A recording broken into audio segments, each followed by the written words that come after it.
Ես Նարինյան Արտեմն եմ, հաճախում եմ ՈՄԱ-ի դասընթացներին, որովհետև գտնվելով սահմանամերձ բնակավայրում, տեսնելով Արցախյան պատերազմի հետևանքները, փորձում եմ որոշակի գիտելիքներ ձեռք բերել, որպեսզի կարողանալ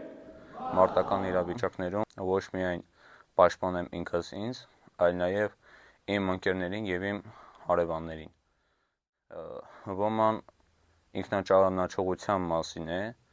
քանի որ դժվար պայմաններում ես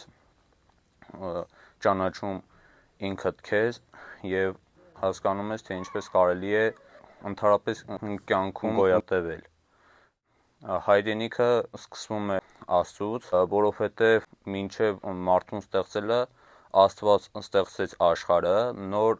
մարդուն ստեղծելով հնարավորություն տվեց, որպեսզի ապրի այդ աշխարհում և ստեղծի իր հայրենիքը, և ես համարում եմ, որ հայրենիքը սկսվում է հենց Աստծուց։ ՈՄԱ-ն տալիս է հնարավորություն կյանքում դժվար պահերին ճիշտ կողմնորոշվել։